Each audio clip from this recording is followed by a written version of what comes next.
Welcome to the Connected Growth Coaching Podcast, where we support women to rediscover who they are so they can thrive in all parts of their lives. Your hosts, Jen Heilman and Amanda Kingsley, share with you unique life coaching resources centered around the power of the mind and the ancient practice of Feng Shui. We are so good. All right, so we are going to do a little behind the scenes on Facebook and Instagram, and we are recording our podcast at the same time. Yeah. So we're getting it done. We're getting it done today. We're learning. Yeah, it's all good.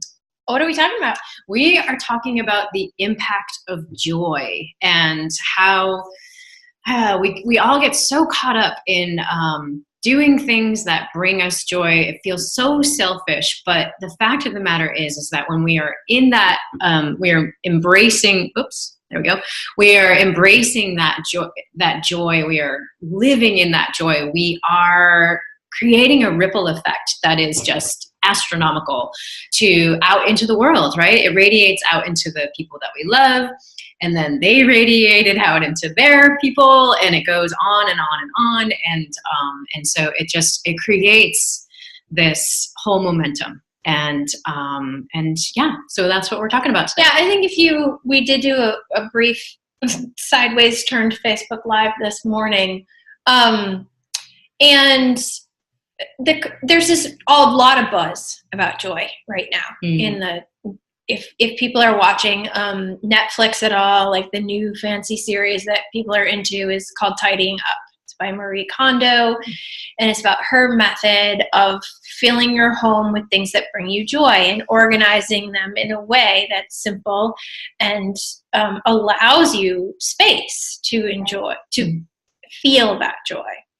And so what we want to use this podcast for is to show you why that matters, right? Why does it matter? Why is her show popular? Why are people getting results?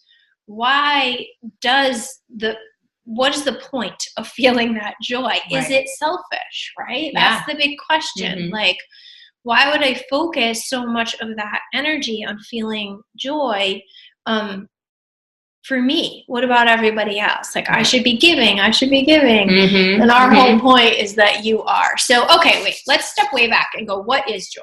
Yeah. Right? What is joy? Bring it on back. One of my dear friends asked me this week, what's your definition of achievement? And my answer actually was, and it was much longer than this, but the short answer was accessing independent joy. And what that meant to me is being able to come to a place of joy regardless of my external circumstance, right? Regardless of my physical space, regardless of my relationships, regardless of finding a way to access joy independently. Now, it might include manipulating my external space. It might include putting myself around people, but true achievement comes when I can access that joy regardless, right? I can access that joy through what I know about myself, through what I know about my space, through what I know about health and spirit. And so to be able to not say, like, I need this to make me joyful. I need that person to do this thing to bring joy, right? It's more like, oh, Melissa's on Instagram. It's having that ability to access joy independently. Yeah. I love that. What is it? It's this place of satisfaction. Right. It's this place of, like, you literally feel the cells in your body, right? It's like this passion where you're like, ooh, and you get that moment where like things are vibrating high. Right, exactly. You're in that high vibration, right? Yeah. You're receiving information. It's clear, and it's an amazing place to be. Right. And it's like there's a presence in joy. You can't be joyful and non-present. It's true. There's an energy of being where you are with exactly, and that's what I mean by like this sense of independent joy regardless of circumstances. Like there's a presence, like even in this circumstance, I can find joy. Mm-hmm. So you're like, you have to be present to experience it. Mm-hmm. And it's this high vibe, like energy field. Mm-hmm. And when you're in that field, the way you impact the world, the way you impact other people is really powerful, right? It's profound. Mm-hmm. I'm not going to go into it, partly because it's personal and partly because it's like a long story, but I had this experience with my husband where I was experiencing like true joy. We never talked about it. We didn't, we both fell asleep. It wasn't like, it wasn't sex, if you're all wondering. It was all me and my presence, mm-hmm. and choosing joy in a moment that some would be really easy not to choose joy. Mm-hmm. The ripple effect of that was felt so clearly, mm-hmm. in my relationship. And that he sent me a text the next morning that like kind of blew my mind. I was like, oh my gosh, right. He was feeling that moment of joy that, mm-hmm. we never talked about. Right. There was no actual verbal communication about the exchange that happened between you. Right. The impact of mm-hmm. me feeling joy in that moment, choosing joy in that moment. Mm-hmm. It was an energetic experience that rippled out to him and came back. And then it started his next morning, mm-hmm. in a really different way. It started my next morning in a really different way. Mm-hmm. It was my control over that moment affected so much more than just mm-hmm. me in that moment. Right. Exactly. Yeah. And you chose joy in that moment versus the other feelings that you could have easily that many people would have chosen or defaulted to. You could have defaulted to, some other feelings that of old stories and old patterns and all that kind of stuff. But mm-hmm. and you were conscious of it. And this can apply to anything, like, and we choose joy through gratitude, right? Mm-hmm. We choose joy through presence and appreciation and thanks. Mm-hmm. There's so many ways that we have access to choose joy regardless mm-hmm. of our situation. Right. And it's really hard to wrap your head around. Yeah, mm-hmm. Exactly. Well, what comes up for me when you say joy is I always relate everything to Feng Shui. And so like the joy area in Feng Shui is the creativity area. Oh, okay. Yeah. So, that makes sense because it's like children, right? Like there's just... Yeah, it's actually more, yes, it is being in that level of high vibe, childlike curiosity about like and they feel joy in such a pure way, right? Yeah. I think about like my son and his laugh, like it's contagious, it's just like, you want to, make him laugh so that you can just feel his joy. Right. And, but yeah, so it has that childlike presence because it is creativity in children, but it is about your creativity, and children are so creative, right? Because they mm-hmm. haven't been blocked. They haven't been told not to, most children, right? Yeah. But they have this access to creativity and they just let it fly. Right.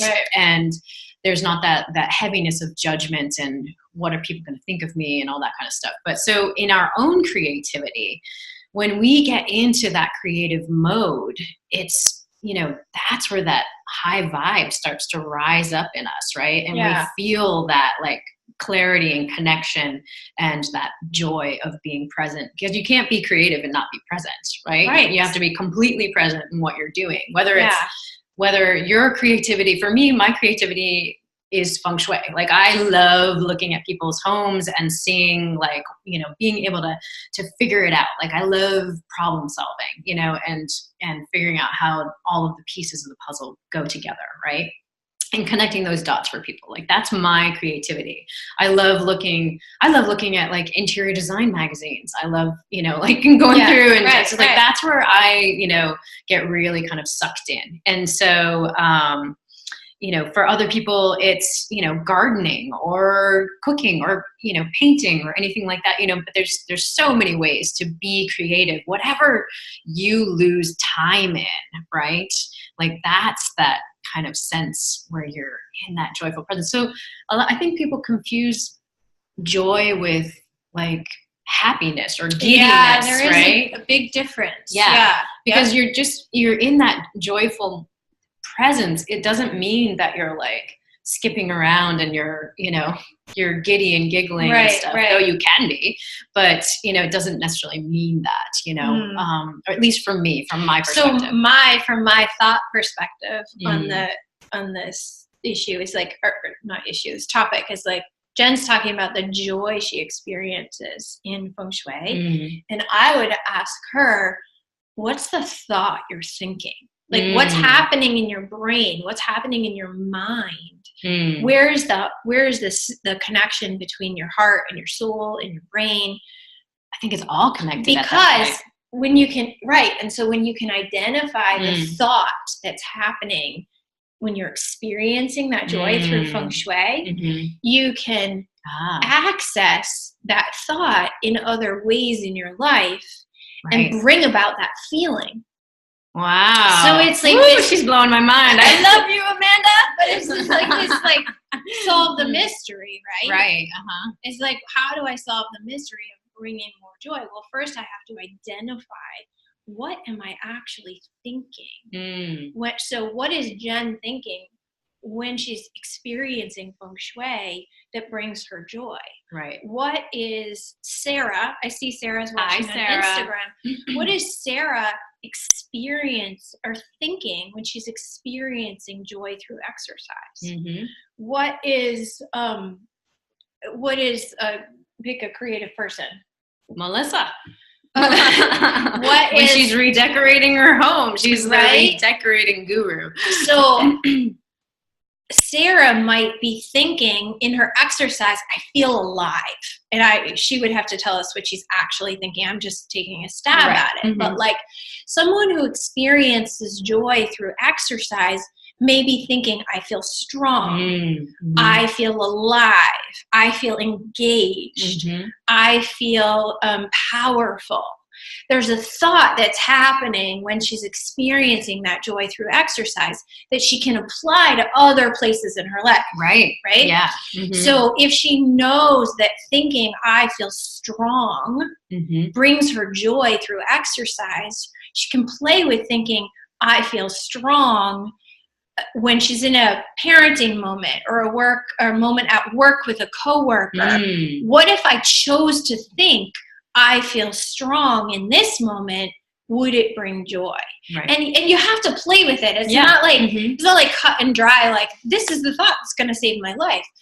But in looking at what brings us joy in our life, we can kind of like we can experiment, we can understand how the connection between our brain and our heart and our experience and then our results, I love you I love you. I love you too. I love that you connected the dots in that way. Like when I'm in that state of joy, like when I'm in the Feng Shui mode, I am connecting my mind and my heart. I feel it in my heart, but I'm connecting my conscious mind, and really focusing. Like I'm really focused and present, but I'm also like tapping into this like connection to spirit, right? Or to whatever you want to call it, Ooh, bing, bing, bing, bing. Like she's thinking I am connected. Right. And that's my word. That's her Y word. The work that we do, the Y word's really important. There's that sense of like I am connected. Right. And I'm not just it's feeding me in a way that I'm just, like I'm not really, I don't have to do all the work, right? I don't feel burdened by the work because I'm connected. Because I'm connected. Right. I'm connected tapped into that higher power. And so, it's just coming through me. I just know that this is the step that I need to take. I know this is the answer that I need to write down for that particular person, or if I'm doing my own work, like it just comes through me. And I know that is the answer, right? And that is the thing that's going to shift it for myself, or it's going to shift it for a client. And I wish we could shift clients, but. And so that's like that, like, how do we access more joy is one of the questions that we we wrote down in notes for the show, which are like way over there. Yeah. On the other side. I can't even Everything got like shoved over. Got those show notes. But how do we access more joy? Well, we get curious about what is it that brings us joy. Like notice where you already have that creative energy, that flow, that passion, that what already brings you joy. Start looking at it from the outside. Like start looking at the thoughts you're thinking. Start looking at the people you're with. Start looking at the space. Like what's happening in this space. Yeah, I can walk into my kitchen one morning and feel joy. Yeah. And I can walk into my kitchen the next morning and feel anger, right? It's the same kitchen. What about it is making me feel those two different things? And if I could either stay in the moment and either just like get excited and drink my coffee and be joyful, or I could get angry and start banging around the dishes. Right. Or I can take an outsider's perspective and get curious and be like, what's happening here? Because I just noticed a difference. That I'm angry. Yeah. Yeah. Right? Like, why am I angry? Yeah. Not just like, what's triggering me? And there's a piece of just like allowing yourself to be angry, like allowing that emotion to come through you, but then also like being an investigator in your own life, seeing it from the outside perspective. What is happening here? So being productive with the anger, right? Like noticing the anger instead of like lashing out, with the anger, noticing why you're angry, right? Yeah, and just honoring all the pieces of it. Right. Yeah. So the way you access more joy is to know yourself. Yeah. Right. What are your joy points, right? What are your access the work points that we do is like, know who you are, know what lights you up, know how you tick, because Jen and I use the same tools, but we are different people. So we use them in different ways. We've learned exactly who we are and how to use those same tools differently. So to access more joy in your life, you have to know who you are. Ding, ding. You can't just expect the joy buttons to rain down on you. Like there's not just like joy glitter that's going to pop out of the wall. Like that would be cool. I would buy that. You have to know who you are if you want to experience more joy. You can't just wait for it to show up. Oh, maybe there'll be joy in my life today. No, you have to understand what brings you joy and then access it through your intentional, inspired action. Right.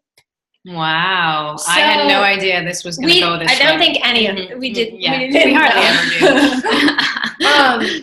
And the reason that this is so important is, yes, as an individual, we want you, our listener, our viewer, our watcher, our client, we want you to experience more joy, but we are after the ripple effect of that. Like that's what lights us up. What lights us up is working with the change makers who learn how to access their joy. And in learning how to access their joy, they impact the rest of the world. Right. Yeah. Because that's what excites us is that ripple effect. If we can teach you how to experience joy, then we are helping you make a bigger wave in the world of positive impact. So incredible. That's our episode on joy. What comes next week? I know, right? Yeah. Holy smokes. So thanks for listening. Yeah. Please leave us reviews, leave us comments, leave us shares, leave us questions, ask us questions. Book a discovery call if you're curious about how you access and understand your inner joy. What are the tools that we can help you with so that you can experience more of that, so you can make a bigger impact in the world. We love getting on the phone with people. We love walking them through that understanding and seeing if it makes sense to jump into one of our programs. So absolutely.